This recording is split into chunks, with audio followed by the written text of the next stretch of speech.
Assalamualaikum warahmatullahi wabarakatuh. Halo teman-teman, perkenalkan nama saya Badri Afifah dari kelas 12B akan menjelaskan materi terkait puisi.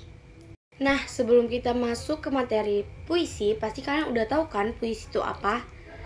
Oke, lebih jelasnya lagi, pengertian puisi adalah karya sastra yang mengungkapkan pikiran, perasaan, atau pengalaman penyair secara imajinatif dan estetis.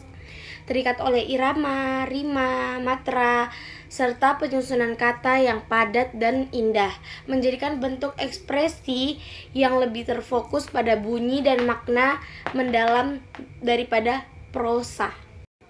Nah, buat kalian yang bingung, apa sih prosa itu?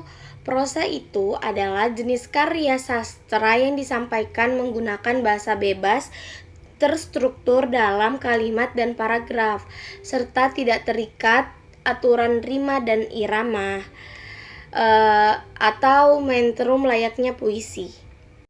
Nah, setelah kalian tahu pengertian puisi itu apa, kalian juga harus tahu tujuannya itu apa. Karena puisi memiliki berbagai tujuan yang dapat bervariasi tergantung pada niat penulis dan konteksnya. Ada beberapa tujuan, yaitu yang pertama, ekspresi emosi dan pengalaman pribadi. Puisi yang digunakan sebagai medium untuk mengekspresikan perasaan, emosi, pengalaman pribadi penulis tersebut. Nah, yang kedua, pemikiran filosofis dan refleksi. Beberapa puisi bertujuan untuk menyelidiki pertanyaan filosofis atau mengeksplorasi pemikiran mendalam. Dalam hal ini, puisi dapat menjadi wadah untuk refleksi dan pemikiran yang lebih mendalam tentang kehidupan manusia, dan topik filosofis lainnya. Yang ketiga, ada pemberian makna simbolik. Puisi seringkali memanfaatkan simbolisme untuk menyampaikan makna yang lebih dalam dan kompleks. Dan yang keempat, estetika dan keindahan. Puisi seringkali mengejar keindahan estetika dalam pemilihan kata, ritme, dan pengaturan struktural. Tujuannya untuk menciptakan pengalaman membaca yang estetis dan memikat. Selanjutnya ada jenis-jenis puisi. Terdapat beberapa jenis puisi berdasarkan cara penyair mengungkapkan isi atau gagasannya, yaitu ada puisi naratif, puisi lirik, dan puisi deskriptif. Kita bahas satu persatu. Yang pertama tadi ada puisi naratif.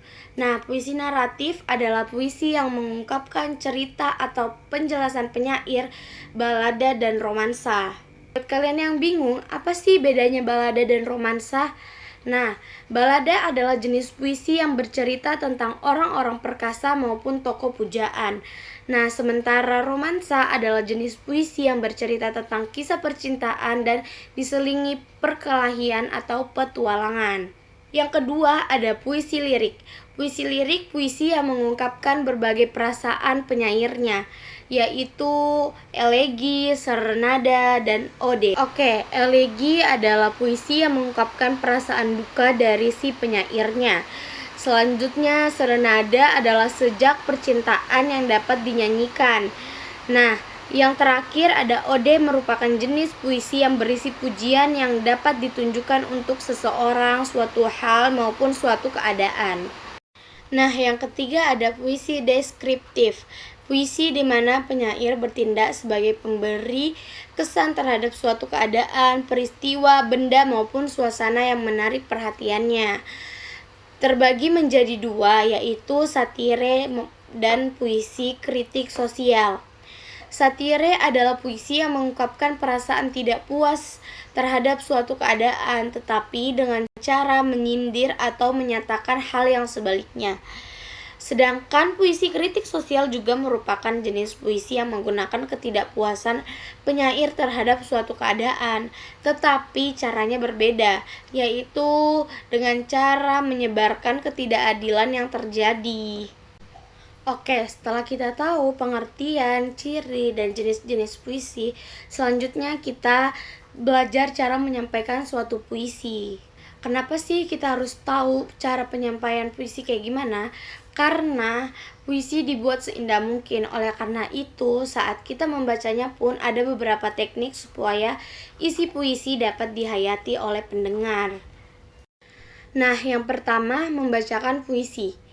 Yap, seperti yang aku bilang, membacakan puisi. Berarti menyampaikan puisi dengan bahasa lisan atau melalui ucapan.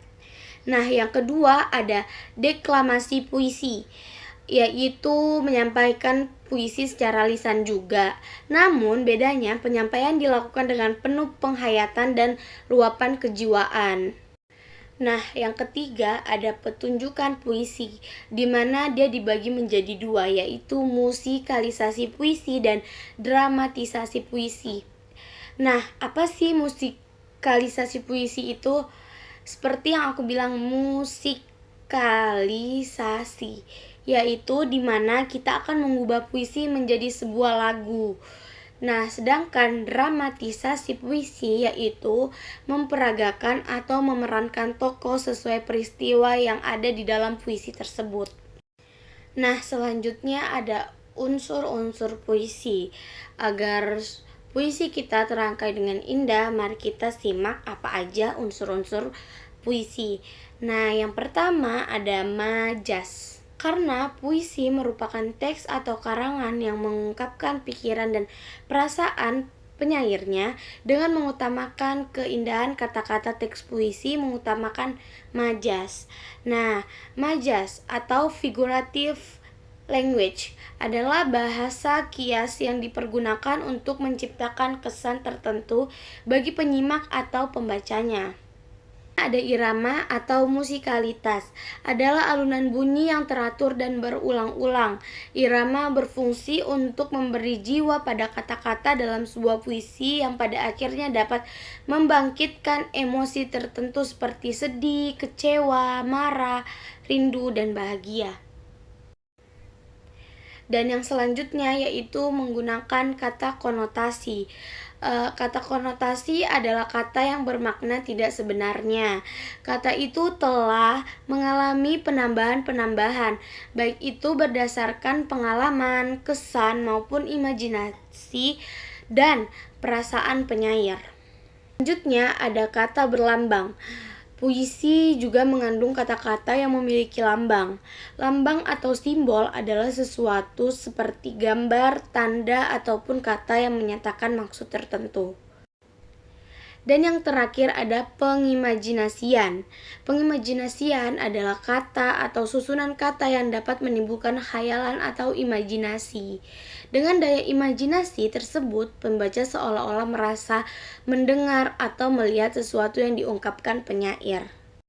Nah, dari tadi yang semua saya sebutkan, yaitu majas, irama, kata konotasi, kata berlambang, dan pengimajinasian, itu adalah unsur dalam bentuk fisik.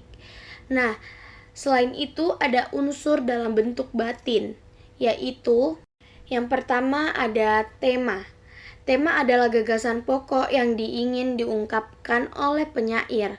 Tema biasanya tersirat dalam keseluruhan isi puisi. Dan yang kedua ada nada dan suasana.